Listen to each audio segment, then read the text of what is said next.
جبتلك كل اسرار عمايل الملوخيه بالارانب، وازاي تعملي الملوخيه قوامها مظبوط وعرقها مظبوط ما تسقطش منك في الحله، وازاي تعملي الارانب بدون اي زفاره. تابعيني. في ناس طلبت مني اعمل الارنب من اول تقطيعه، عشان مش عارفين هو بيتقطع ازاي لو هو جه مش متقطع. لو جالك مش متقطع سليم زي كده، بتبداي ان انت تقطعيه، بتقطعي من تحت كده، تفصلي الوراك دي اهي كده بالشكل ده.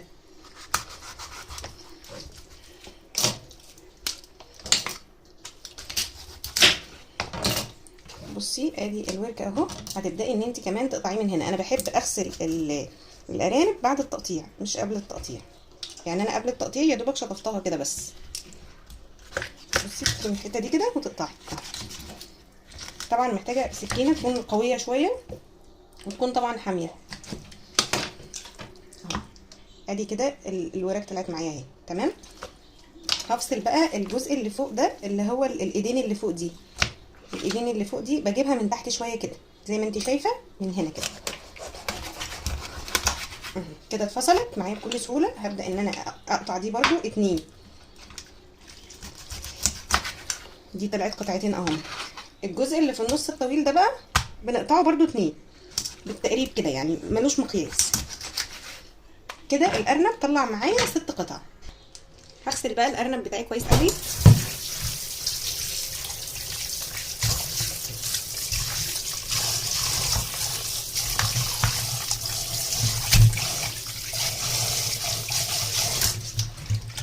بصوا هو بصراحه يا جماعه الارنب كان جاي لي نضيف وزي الفل وعليه ليمون كمان، بس انا لازم لما اجي اطبخ اعمله مره تانية. بصفي من عليه الميه كويس قوي وبحط له بقى ميه نظيفه وبقطع عليه ليمونه. المفروض ان انت اي طيور بتطبخيها لمجرد ما تعصري عليها ليمون وتغسليها بالخل خلاص ما يبقاش فيها اي زفاره. لو فيها اي زفاره يبقى العيب في المكان اللي انت شاريه منه.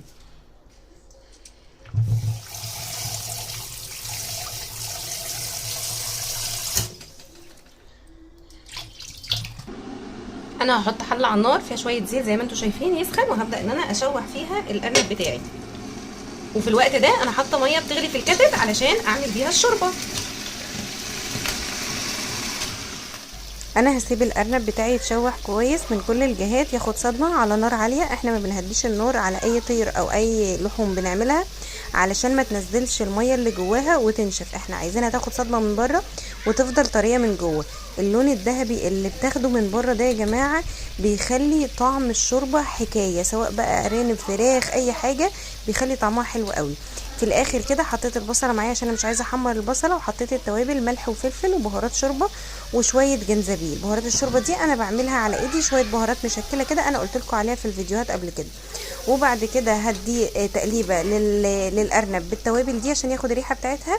وحطيت الطماطم ونزلت بالميه اللي بتغلي عليهم، وههدي النار بقى واسيبهم يستووا. لو حابه تزودي الشوربه عن كده شويه مفيش مشكله، زودي شويه. الارانب بتاعتي استوت وبقت قمر اهي. هبدا ان انا اشيلها بقى وهنشوف هنعمل ملوخيه ازاي بالشوربه الحكايه دي. على فكره يا جماعه الملوخيه بالشوربه بتاعت الارانب بتطلع رهيبه، وطول عمرنا بنسمع ملوخيه بالارانب دي عشان بتتعمل الملوخيه بالشوربه بقى بتاعت الارانب. هنطلع الارانب بتاعتنا دي هنحمرها بقى في حته سمنه بلدي، وهنعمل الشوربه دي هنعملها ايه ملوخيه. بصوا الشوربه بتاعتي ما شاء الله كتير، فانا هاخد بس منها شويه للملوخيه، وهحاول ان انا بقى اخد فيهم ايه البصل والطماطم اللي موجود في الشوربه كله. بصوا الطماطم والبصل بتوعي انا مش بحبهم تخان في الشوربه، فانا هضربهم بالهاند بلندر. لو مش حابه الشوربه بتاعتك يبقى لونها احمر كده، ارمي الطماطم والبصل ده وصفي شوربتك. بصوا يا جماعه انا السنه دي اول سنه اخزن الملوخيه ورق زي ما هي كده. انا شفت الطريقه دي على النت وقلت اجربها. جبت الملوخيه بتاعتي وقطفتها وغسلتها كويس ونشفتها كويس قوي، وبعدين حطيتها في اكياس وطلعت منها الهواء وفردتها كده في الكيس ودخلتها الفريزر. وانا مطلعاها معاكم اهي من الفريزر. هكسرها بقى كده واحطها في الكبه، ولازم احطها في الكبه وهي متجمده يا جماعه، ما ينفعش تسيبيها تفك. اهي متجمده هي زي ما انت شايفه ورق اهي، اظن واضح. هنشغل بقى الكبه ونفرمها وهي برضو مجمده.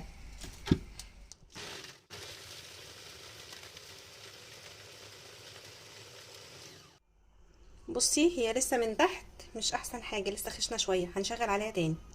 بصي اتفرمت كويس اهي وبقت ناعمه. كده تمام. هنروح بقى نحطها في الشوربه. هنزل بقى الملوخيه في الشوربه، مش هنزلها كلها مره واحده عشان ما تتقلش قوي منها، وهديها تقليبه واظبط القوام زي ما انا عايزه. هي كده لسه خفيفه، هنزود ملوخيه شويه بشويه عشان ما نلاقيهاش فجاه تقلت مننا. وفي الوقت ده التوم بتاعي بيتحمر على النار. ادي التوم اهو، شويه توم حلوين اهو، حاطينهم بقى يتحمروا على النار. تقلبي الملوخيه وهي على النار كده. خدي بالك الملوخيه لا بنغليها ولا بنغطيها عشان ما تسقطش منك تحت، وده سر من اسرار عمايل الملوخيه. ما تقليهاش قوي لان الملوخيه لما بتغرق بتتقل. فهي كده تمام، هي لسه هتتقل معايا شويه كمان. وشوفوا عرقها ما شاء الله، بصوا هي كده تحفه.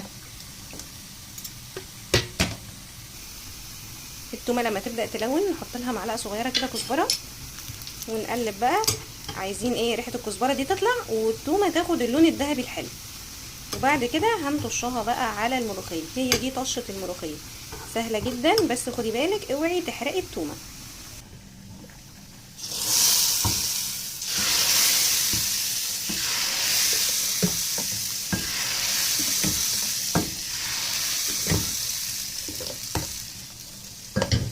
لما بتعملي كده في الملوخيه بتزودي العرق بتاعها. بصي